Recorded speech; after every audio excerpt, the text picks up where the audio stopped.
Today, we have a video where we're going to go over a topic where I've been asked a lot, which is like, how do you become a top producer in life insurance? For us, we focus on final expense, right? So that's kind of our niche within life insurance. But people ask, like, how do you become a 50K per month producer? And when people ask me that question, I come from pay per call. I've sold millions of dollars in insurance calls, but like I'm still newer to the sales side when it comes to like what it takes to be a sales agent. And so of course, I'm going to ask Yoder, arguably the best final expense closer I know of. The question really comes down to is like, what does it take to become a 50K per month producer? Is it like mentality? Is it certain sales strategies? Is it a script? Is it leads? Like, would you say it's like one thing? Is it some things? Like, Yoder, do you want to kind of introduce yourself, say who you are, what you got going on, why you're probably qualified to talk about this, and let us know some of what you think, bro? Yeah. So my name is Adam Yoder. I have a life insurance agency called X Financial Group. And I started this after I actually got fired from my old life insurance job. I was the top producer in that office, and I told my manager that I was going to be doing my own thing, and then he fired me on the spot. So It'd be uh, like that. that's that's how it started. But yeah, I mean, my first month selling life insurance, I sold almost $55,000 in annual premium just off final expense, just on inbounds. And I already came from a sales background before, so that did help me out a lot. But I wouldn't necessarily say that it's anything out of the ordinary. I mean, obviously it is because not a lot of people do that. Um, but it's not something that like not everybody can't do. Like everybody can write $50,000 in a month if they actually try to and if they actually have the right system. But that's kind of the problem is nobody has the right system. If you're Mm, dialing outbound leads all day, then it's going to be very, very difficult to hit $50,000 in a month hmm. because to write $50,000 in a month, you need to sell at least three policies a day on average every single day. If you Yeah. don't do that, it's going to be very difficult. Is selling three policies a day like difficult, or do you think that's doable? I think it's very doable. Yeah. I mean, I could do more, What's the most you've ever sold in a day? five, Damn, that's and I pretty could fun. do more than that, but that was only working like 10 to 5. Yeah. So you just if you put more hours on the dial, you could rip it more. So are you still like focused on selling as well? You're not really selling that much. You're mostly managing right now, right? Right? Yeah. Yeah, for the most part. Still selling a little bit.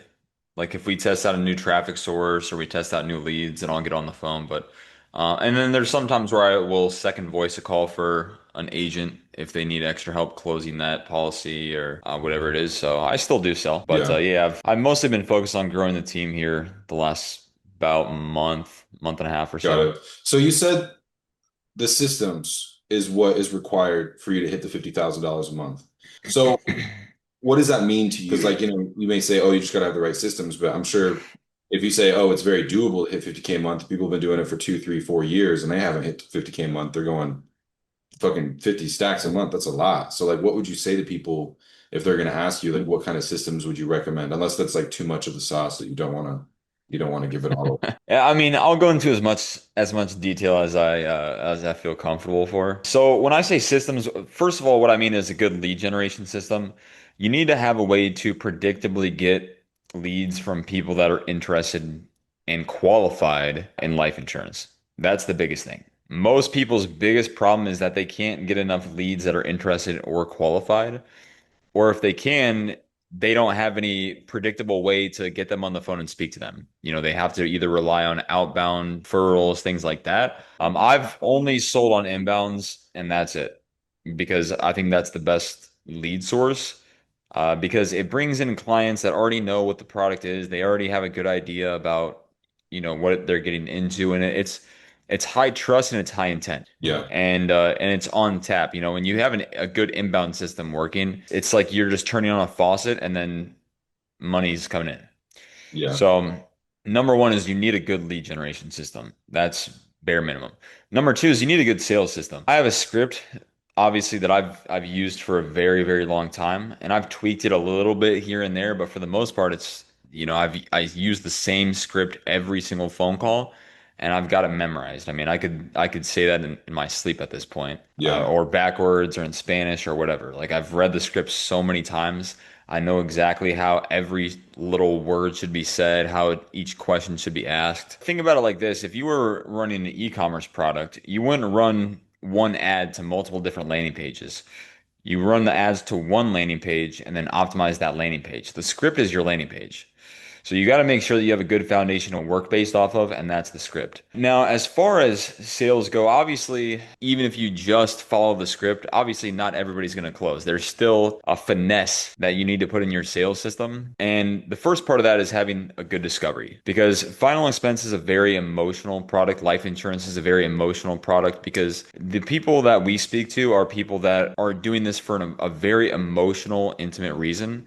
And that's to make sure that their kids don't have any debt when they pass away. Yeah. So, part of the sales process, having a good, strong intro, that way the client wants to listen to the rest of the conversation, but also asking good, very intimate, emotional questions that get them to open up about how exactly they want their funeral to go or they want their burial to go. That's extremely important. This is a very emotional sale, and really all sales to a certain extent is an emotional sale. Everybody is doing something to either improve their life or, whatever it is, whether it's weight loss, whether it's making money, whether it doesn't really even matter what it is. Everybody has an emotional reason and a logical reason, but mostly an emotional reason of why they want to do something. And, if we're just going into it and not getting any emotion out of the client, there's a very low probability that we're going to make that sale. So you need to have a very strong sales process with a good script, a good discovery, but not just that. I mean, obviously there's objections. You need to be good at handling objections, being the authority figure for the clients, being somebody that they can trust. But if you do the first part of the conversation right, which is intro and then discovery, and then medical questions, things like that, they'll already have a pretty high level of trust for you as long as you kept it very, high level, very basic. Because these people, anything that's complex is going to minimize the chances of making the sale. Simple sells, but complexity does not sell. So if you've Yeah. done that and you've explained things as simple as possible, and you speak clearly and you speak intelligently but simply at the same time, you really won't come up with a lot of objections. But every once in a while you'll still get the I need to think about it, or I need to talk to my wife, or I can't afford it, or now is not a good time. When somebody gives you an objection, it's not the end of the world. I mean, I had a call just yesterday where the guy probably gave me, I mean, he gave me every single objection in the book and we still closed the sale. Yeah. But that's because when you run inbounds, the people that are calling in for a very specific reason, and that's because they need life insurance. They know two things about these plans, and number one is that the rates are only going to go up as they get older, and that if they get off the phone call, they still don't have the coverage, and that's what they called in for. So, keeping those in mind, really any objection that we get for the most part is going to be something that we can usually Yeah. handle potentially, because at the end of the day, our job is just to get these people the life insurance that they called in to receive. If we ask the right questions, if we follow the script, if we speak clearly, if we speak simply, and if we speak authoritatively, then it's pretty much just a straight line from start to finish. Very predictable and repeatable process. So I know that you made your WAP group, which has your scripts in it, right? Does that have your current scripts, or do you gatekeep that for only agents in your agency? It does have the script, yes. And Why not only don't does you? Yeah, go for it. not only does it have the script, but like it has the script as just a PDF, but then I also broke each section down of the script. So like when you're going through the sales call, there's usually like seven different things that go into making the sale. So Yeah. the first one is going to be the intro. The intro needs to be dialed in. So I've got a whole entire section that goes over the intro, like the intro script and then intro call recordings. Number two is discovery. Number three is medical. Number four is transition from the medical to the pitch, where you're basically explaining more about the plan and giving them your contact information. Number five is the pitch. Number six is taking the application. And then number seven is wrapping it up. So I Mm. go into detail on each of those seven parts of the sales call and then basically put call recordings of each section of the script. That way, people know exactly how to say it, exactly what questions they should be asking, and exactly what they should be getting accomplished in each part of the sales process. So some might say that like you're kind of increasing your competition into the capability of your competition if you're selling FE. Like, why are you not concerned with like gatekeeping that? Yeah, great question. There's a couple reasons.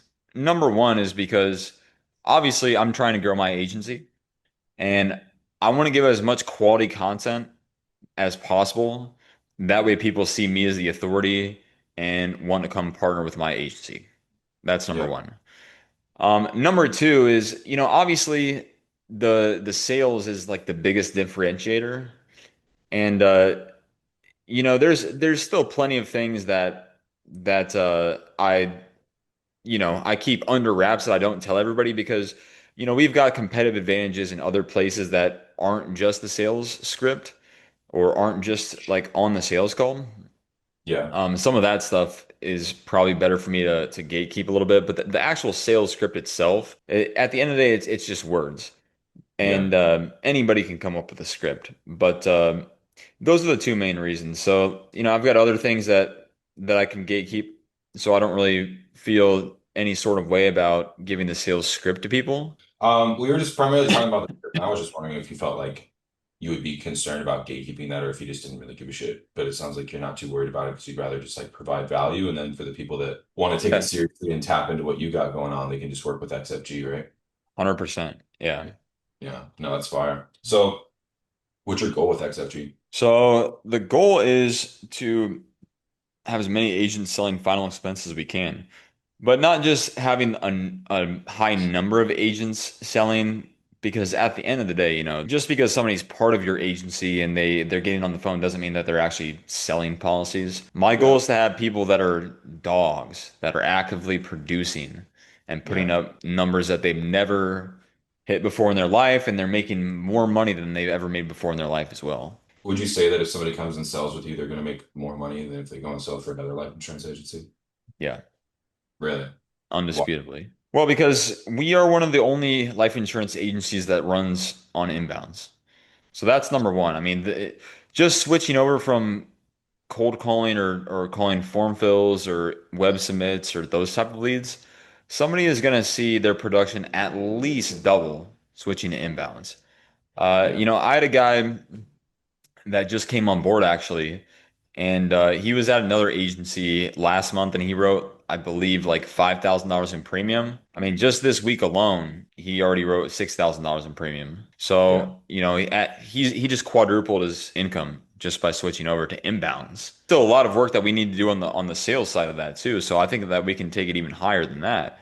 But just switching over to inbounds is going to be a huge differentiator. And then not just that, but when somebody, when they sit into one of my sales trainings and like they're implementing and they're a hard worker and they're smart and they really do want to improve, they're going to see a lot better results too. And the reason Yeah. why people want to improve with us is because it's a completely different system than what they're used to, and it's objectively better. It's objectively more efficient, and it makes them, have more excitement in this industry. And when you've got all that lined up, then it's like a shoe-in. It's so easy for somebody just to really expand and grow within our business. Yeah. Yeah. Makes sense.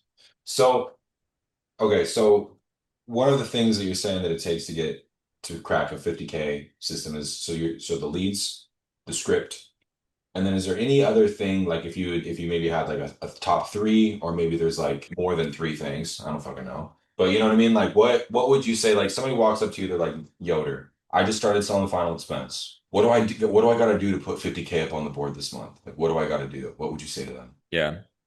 Well, like I I said, I would say go mean, sell for XFG. Come on now. well, so those first two things are the biggest things, but there is a prerequisite to that, and that's that you got to be a hard worker. If your goal is just to come on and take three calls and make one sale and then get off and go hang out with your girlfriend for the day or go to the beach or go to the bar or go to the club, whatever, it's not going to happen. You need to Yeah. treat it like not even just I would I would say a job, but you need to treat it like an actual career. I say treat it like a sport. Yeah, treat it like a sport. Practice every single Like, day. I mean, I'm yeah, listening to calls every single day. I'm training agents every single day. I'm thinking about ways that I can get better every single day. No exceptions every single day. Like almost 24/7 I'm thinking about it. But like if you treat it like a hobby, you're gonna get paid like a hobby. If you treat it like a job, you're gonna get paid like an employee. But if you treat it like it's your own business and that you're responsible for your own results, you're gonna get paid like a real entrepreneur. I mean, motherfuckers can make a lot of money, right? I mean, if they're writing 50K, if somebody were to go to you right now and go to sell for XFG, how much would they get paid if they wrote $50,000 in premium for the month without considering chargeback? Let's just say like the front end numbers. Well, what they would make if they wrote 50,000, we pay agents 100% of the annual premium. So if somebody writes $50,000 in annual premium, they're going to get paid $50,000 over the course of a year. Now, the carrier is going to send them a 9-month advance right after they submit the policy when it issues, which is when the client makes their first payment. So if you write $50,000 in a month, the very next like the start of the next month, you're gonna get a paycheck for roughly like maybe not quite 40, but like 35 to probably like 37, 38K roughly. So whatever 75% is of 50. Yeah. I So think like, it's 30. I want to say it's let's 37.5. see. I mean, I'm no math motherfucking matician, but let's Yeah, say it is because it's 75 divided by 2. $50,000 times 0.75. Yeah. Yeah. 37,500. Damn, a motherfucker would rake in 37.5 in a month for selling FE policies for Mr. Yoder. That's pretty fucking fire, bro. Yeah, and like I said, it doesn't take anything too special. Like any Yeah.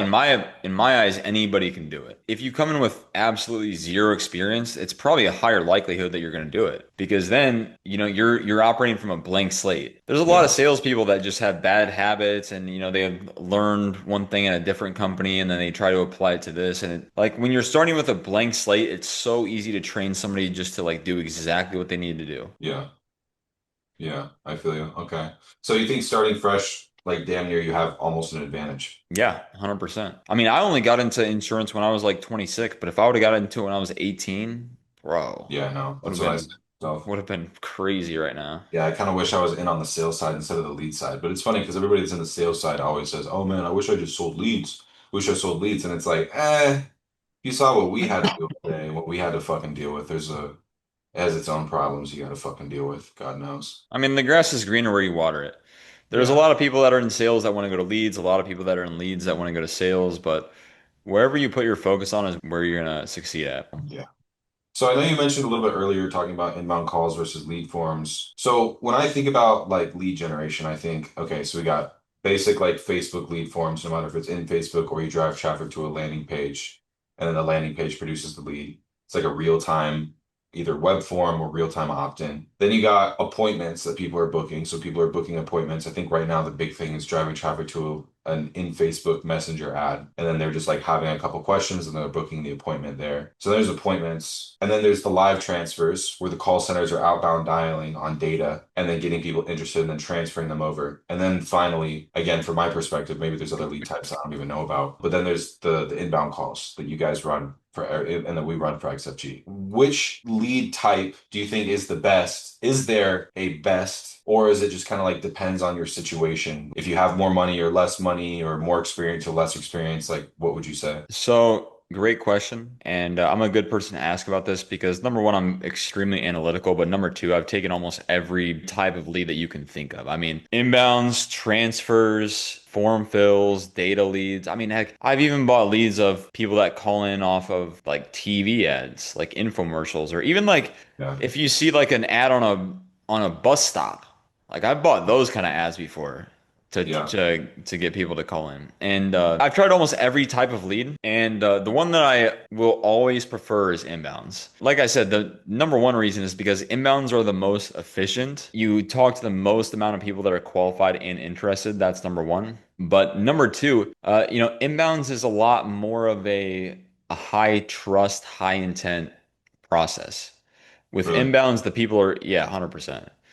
With inbounds, the people are calling you first, and they already have an idea of what it is that they're calling in for. They'll see an ad on Facebook that'll say, qualify for a $25,000 burial plan to cover your funeral expenses.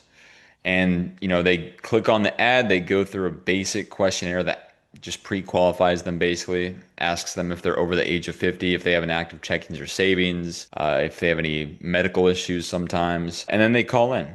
And when somebody's calling in, like I said, a lot of these people already know that they need life insurance. So when they're calling in, they're already making that first step of the buying decision in their mind. And, because of that, it's a lot higher intent, but it's also a lot higher trust.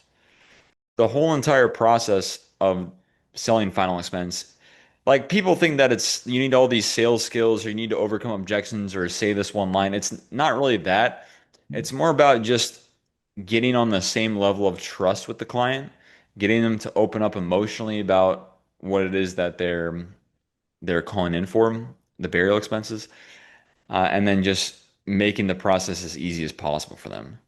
And Mm. inbounds, out of all the lead sources that I've tested, inbounds is by far the easiest way to do that. Pretty much everything is aligned with inbounds right off the bat. With other things, you need to kind of like fill in part of the sale like while you're doing it, if that makes sense.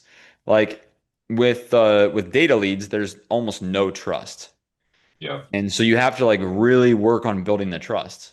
And the Mm. trust is what makes the sale. With live transfers, for example, there's still not a lot of trust because they might get called by somebody with a really thick accent or that doesn't really speak English or, just whatever. It's more like a shotgun approach. But with Yeah. inbounds, it's more of like a sniper approach. Yeah. So I always prefer inbounds, but the real benefit of inbounds is that because the trust and the intent is a lot higher, the chargebacks are a lot lower as well. I tested it with live transfers, my chargeback rates were horrible. It was like 30, 40%. With inbounds, it's like I need to look, but it's like 12% right now over the last like 6 months, Yeah, that's which is nice. That's fire. nice. Yeah. Okay. You know, Considering that most of the people are going to fall off within the first 90 days. It's like not month eight that people are falling off. It's like month one, month two that people are primarily falling off. And then I think it's after 6 months, you can expect like a 1 to 2% fall off rate or something like that. Also depends on the vertical, like Medicare and ACA, where we primarily have come from. We've been doing final expense for over a year now. But Medicare and ACA obviously have a much higher churn rate compared to final expense, which is kind of one of the reasons that we decided to move forward with final expense for XFG. So to leave the viewers with the last and final, just if we were to sum this up again, if somebody walks up to you on the train in Chicago, wait, you're not even in Chicago. I don't even know why. I know you're in Indiana. You were from Indiana, but I know you're in Fort Lauderdale now. You go to the Fort Lauderdale fucking train to jam down to Miami, and somebody goes, "Oh my God, that's Adam Yoder from X." Like, bro, how the fuck do I sell $50,000 in premium? You'd say, have a good script. You'd say, have a proper lead source, no matter what it is. If you have good inbounds outstanding, if you got fucking transfers, you can still make a lot of money doing transfers. You can still make money doing outbound. I think there's like a proven model for it. But if you really want to get to that $50,000 a month, I feel like efficiency is the thing that people are lacking the most, right? Which is ultimately what inbounds is, essentially. It's just yeah, having a good sales process, having a dialed in lead gen process, and then work hard. Those are the main three things. that's what I'm And thinking. I say that because I know other people that have sold over 50,000, 60,000 a month in final expense before that don't do inbounds. It's Yeah. possible. But, they're working 12 hours a day. When I wrote $50,000 in a month, I was working like 6 or 7 hours a day. If Yeah. like I would have like 5, 6 hours talk time a day and like I would just work very efficiently, make a sale in the morning, sale in the afternoon, sale in the evening, and then dip out for the day at like Yeah, it's 5, 6 o'clock. 6 hours a day for 37.5 stackaroonies. Come on now. Come on, boys. That's fucking Yeah, fire. 30 hours a week, roughly. Yeah, that's nuts. But So, the thing is though, like people might see that and say, "Oh, well, he doesn't work that hard." Believe me, bro, if I could have worked more, I would have. But when I did that, our inbounds were only running from 10 to 6. But yeah, if it were up to me, I would have been working 8 to 8. And if I yeah. was working 12 hours a day, I would have wrote 80K or 100K maybe. Well, good shit, bro. I appreciate you hopping on. I will drop your socials for X and for Instagram below. Also, I'll put the link for your WAP group in there too. Is it free? How much is it? So it's $50 a month right now, but that is gonna be going up here pretty soon just because we've got over 100 people in the group now. It was like 118 people that have joined over the last like 3 months or so, and people are starting to really get good results in there. Yeah. Like Matt, for example, he just wrote over 6K this week, and Fire. he'll make a little almost 5K check just off Little his production this week and next month. We're smart. trying to get him to 20,000. Like if he sticks pace, he'll be at over 20,000 when it comes next month. Yeah, let's just hope he even puts more numbers up. That'd be fucking Yeah. sick. I think he Yeah. will. So fit. He's so sick. Actually, I talked to him last week and I said we should do a YouTube video because I just want him to explain to people who he is, what he does, why he likes it. So I think I'm gonna have a conversation with him, throw him on the channel, and you know, see if he Yeah. can shed some light to people as well. But we appreciate you. Yeah, like I said, I'm gonna put everything below in this video so everyone has it. Um, and yeah, dude, let's rip another video soon. Oh, I was going to say also the website for my agency is just xfgmiami.com. So if you guys want to come work for me, if you work for me, then I'll put you in the Discord for free. You've got to be a licensed agent to do that first, but once you get that all set up, then we're chilling. But it's just xfgmiami.com. You go on there, it's going to give you a little bit of information about our company. And then there's going to be a link to become an agent on there as well. Just fill the form out, and then I'll reach out to you within 24 to 40 hours, and we'll go from there. Let's fucking go. Well, hopefully people will make a lot of money with Final Expense working at XFG. And let's touch base again soon. All right, bet. Right Sounds on. good. See you I soon. appreciate you. Yeah, man. Same to you. Peace.